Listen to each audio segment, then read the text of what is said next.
escalate the problem rather than it being confined to a country where the conflict started from. Then it begins to be exported to other countries. So in my view, that could explain why countries, member countries and neighboring countries stay away when a conflict is clearly within. But already, as we have seen, the SADC member countries have said, I think the problem has gone on for some time. Let's find a way of resolving the problem. And this is where now the member states, SADC member states, would want to have a situation where you bring the conflicting sides together in a kind of a discussion, so that you resolve the conflict, not through armed struggle, but through... In the region needs to be curtailed, as it risks spreading to other countries, and instability would hinder the progress of the regional bloc, both economically and politically. And Professor Piri explains that postpaid billing system. At Savenda Electronics, we manufacture right here in Zambia different types of high-quality smart electricity and water meters to customer specifications. Savenda Electronics water and electricity meters help you monitor your usage and gives notifications such as low units, tampering, low battery, and many other features. These easy-to-use meters makes it easier to buy units even in these COVID times and top up just from the comfort of your space. Favorable contract terms are available to both electricity and water utilities. For more details, get in touch with us on the following numbers: 0956 580 349 or 0977 498 318. Savenda Electronics, the real deal. Happy Generation Professional College is currently enrolling for the July intake 2021 in the following programs: Diploma in Nursing, Diploma in Secondary Teaching Education, Diploma in Information Communication Technology, Diploma in Business.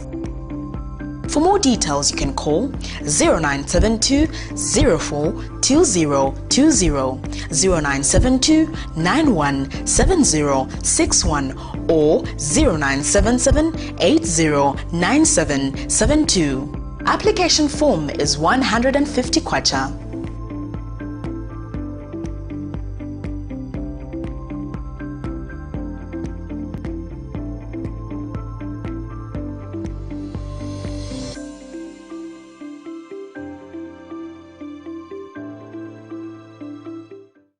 Host, a vibrant, young, creative, self-motivated leader. The Patriotic Front Media Director, Sunday Chanda.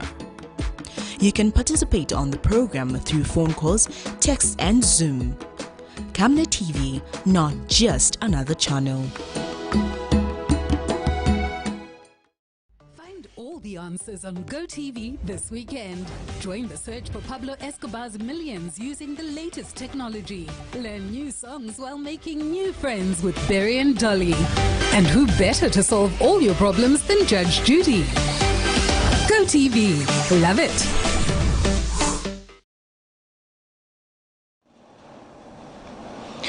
Welcome back. We'll continue with the news. Inspector Nganja has dispelled claims that the police are planning to summon UPND leader Hakainde Hichilema. Hundreds of UPND youths on Sunday night marched to Hakainde Hichilema's residence in New Kasama, where they kept vigil after reports resurfaced that police were planning to stage a dawn attack at his house. He stated that in instances where the police had intentions of summoning any person for any reason, they did so transparently because they have nothing to hide. The Inspector General of Police has warned that anyone that would be found wanting for inciting the public through the publication of falsehood or alarming statements in accordance with the law. And the police IG is disappointed to note that some politicians want to take a route of using propaganda and falsehood to gain sympathy from the electorate, as seen from the conduct of Mkushi North constituency UPND aspiring candidate Topson Kunda, who raised a false alarm that he had been shot in the foot. On Thursday, April 23:53 hours, Mr. Kunda gave false information to the police that he had been shot at in Italia compound and had sent someone to report on his behalf to police while he remained in a motor vehicle which was parked at the police station. However, when some officers spotted him, they requested to see where the gun wound was, as they could not as they could not spot any injury on his foot. This conduct almost sparked among members of the public in a Itala compound who were swayed into believing that the person in question was shot at when in fact not. It must be noted that Mr. Kunda refused to be issued with the medical report. There was no visible injury and very hostile to police, and at one point he was warned and cautioned for posting false information. In the same vein, another falsehood was propelled that the police have plans to summon UPND leader HAKAINDE HICHILEMA, which is far from the truth. In instances where we have intentions of summoning any person for any reason, we do so transparently because we have nothing to hide. It is with this background that I want to caution politicians to be responsible as they do their politics, as opposed to engaging in misconduct that may cause public disorder. Anyone that will be found wanting for inciting the public through publication of falsehood or alarming statements will be dealt with in accordance with the law.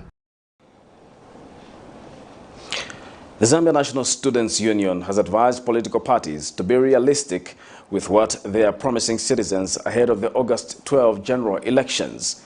ZANASU Vice President Stephen Kanyakula says it would be wise for political party leaders not to assure heaven on earth, as that may backfire if they fail to deliver. Mr. Kanyakula says majority citizens are more informed on governance issues and can't be taken for granted by politicians. Our approach is that, they want them to be realistic with what they are promising the general citizenry.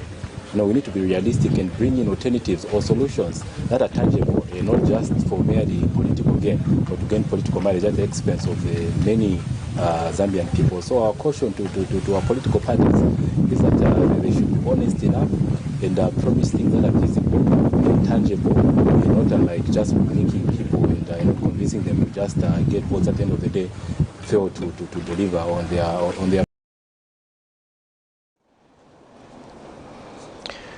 Government has implored the media to take a leading role in uniting the nation as the country heads to the general elections. Ministry of Information and Broadcasting Services Permanent Secretary Amos Malupenga notes that the Commission of Inquiry on the Election Violence in 2016 general elections revealed that media had little knowledge about electoral laws, hence calling on all media houses to ensure that journalists are equipped with adequate information for accurate reportage. The Permanent Secretary was speaking when he officially opened an electoral reporting training for today, organized by the Zambia Institute of Mass Communication, ZAMCOM. Meanwhile, Mr. Malupenga says media practitioners should ensure that they disseminate messages that are aimed at uniting citizens and promoting peaceful elections.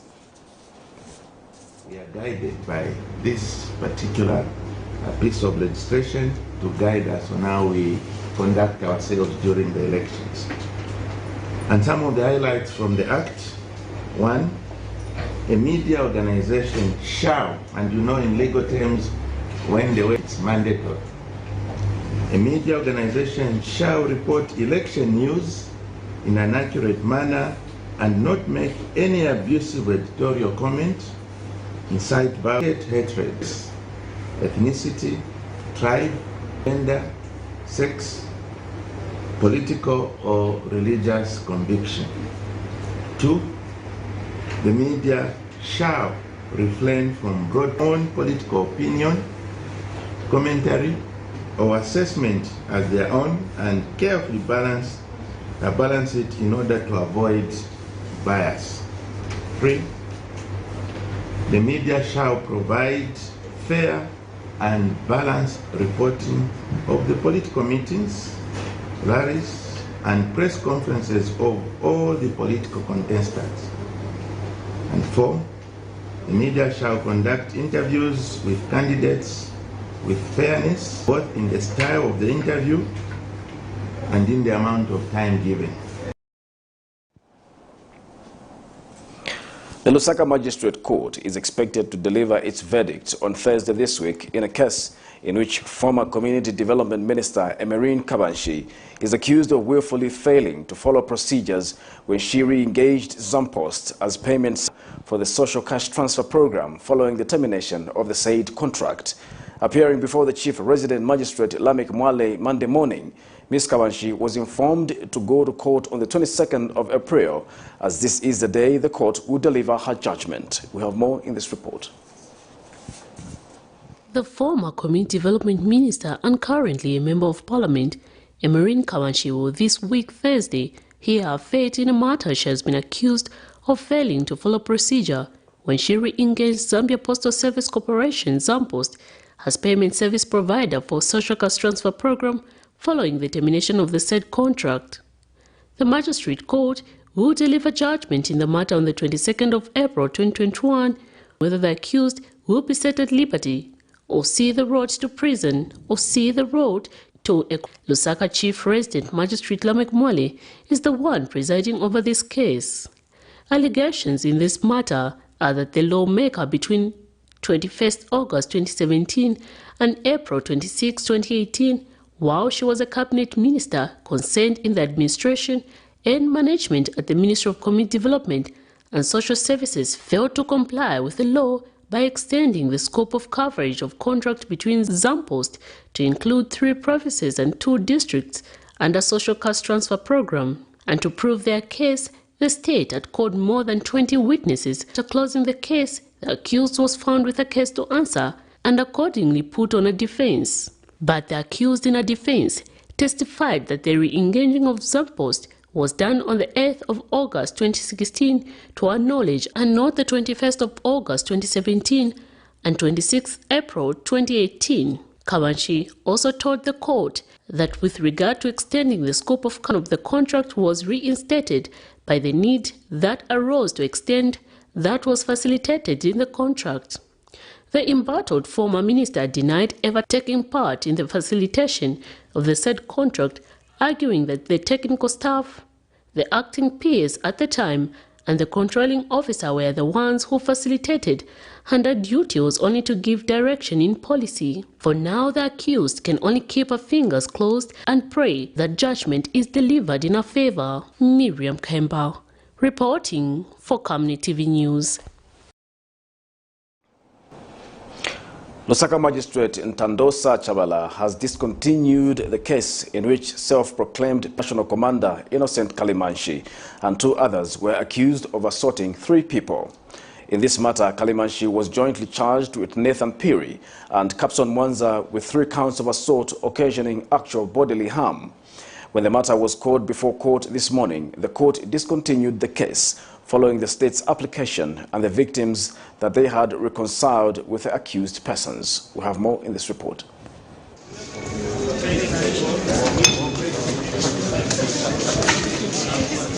The excitement and joy could be seen from how Innocent Kalimanshi, the self-proclaimed Patriotic Front National Commander, embraced the man he was accused of assaulting when the court discontinued the case. Monday morning, Kalimanshi and his co-accused Nathan Piri and Capson Mwanza were discharged from all 3 counts of assault they were accused of committing following reconciliation with the complainants in the matter. Magistrate Ntandosa Chabala discontinued the case pursuant to Section 88 of the CPC following the state's application. In the previous court session, 2 among the 3 complainants told the court that continued. However, the court could not proceed in making a ruling because one of the complainants was not before court to give his position. And when the matter came up Monday morning, Kings Nyambe, one of the complainants, also gave the same position as his colleagues to discontinue the matter. The complainants in this matter were Muhammad Mutale, a PF Lilai Ward 4 councillor, and also Chalma Youth Chairman Isaac Banda, a council worker, and Kings Nyambe. Speaking to journalists after court, Kalimanshi had this to say.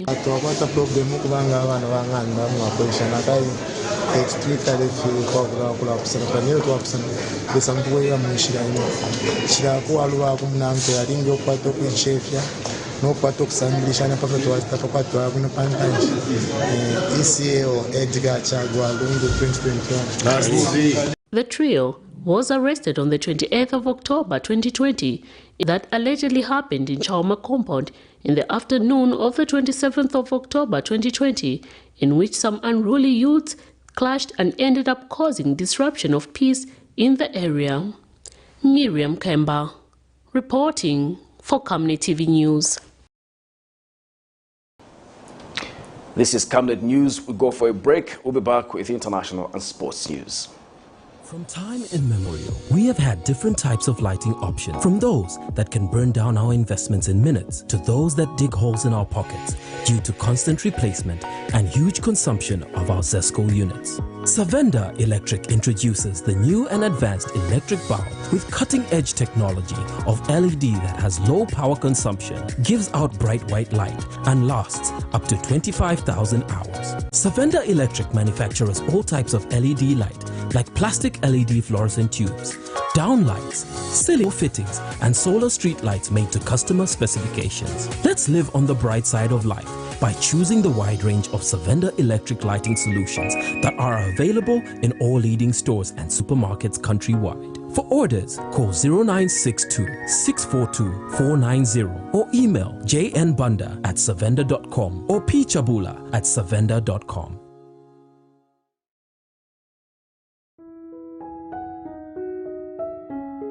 And why do you look so pale and busy scratching yourself? Well, you know my skin is very sensitive. I've tried all the skin products and nothing seems to work. Have you tried Oracle Pure Glycerin? Oracle Pure Glycerin? What's that? Just give me a minute. Oracle Pure Glycerin gives your skin a youthful and healthy glow.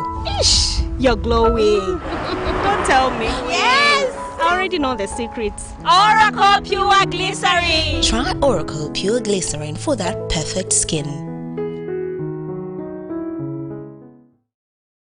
Tonight on National Matters, Join Pastor Moses Chilua as he hosts a vibrant, young, creative, self-motivated leader. the Patriotic Front Media Director, Sunday Chanda.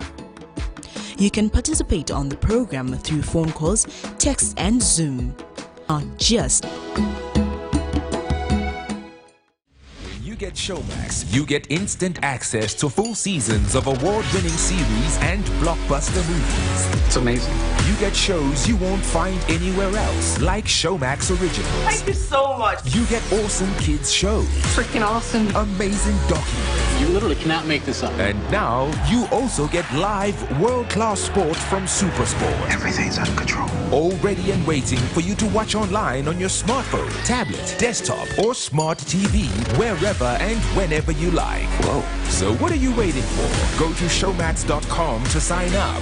From football seasons to binge-worthy seasons, you'll get it all on Showmax. One platform, endless entertainment. In international news, Egyptian authorities say a passenger train accident Sunday north of Cairo has killed at least 11 people. Railway authorities say that at least 4 train wagons ran off the tracks at the city of Bana in Kalubia province. The health ministry said in a statement that at least 98 others were injured. Around 60 ambulances were sent to the scene and the injured taken to nearby hospitals, the ministry added. Videos on social media showed rail cars overturned and passengers escaping to safety along the railway. The train was traveling to the Nile Delta city of Mansoura from the Egyptian capital. African News also reports that a fire broke out Sunday on Table Mountain, overlooking the city of Cape Town, on top of the tip of South Africa, and was not under control by Monday morning, according to the city. The flames destroyed part of the restaurant next to a monument to British colonist Cecil Rhodes, which offers an exception of the harbour, houses and several buildings of the prestigious Cape Town University below, including the library, the city said in a statement. 11 people were killed and about 100 injured on Sunday in a train accident north of Cairo. Railway authorities say that at least 4 train wagons ran off the tracks at the city of Banha in the province. I was in the air-conditioned car number 3 and before the Sandano station. We were surprised by the train speeding up, and we found out and dense dust, and we could not get out. Egypt's health ministry said in a statement that at least 100 others were injured. Around 60 ambulances were sent to the scene and the injured were taken to nearby hospitals. Videos on social media showed rail cars overturned and passengers escaping to safety along the rail. The train was traveling to the Nile Delta city of Mansoura from the Egyptian capital. Sunday's train accident came 3 weeks after 2 passenger trains collided in the province of Sohag, killing at least 18 people and injuring 200 others, including children. Train wrecks and mishaps are common in Egypt, where the railway have badly maintained equipment and mismanagement. The government says it has launched a broad renovation and modernization initiative. And the cause of Sunday's accident, it says, is being investigated.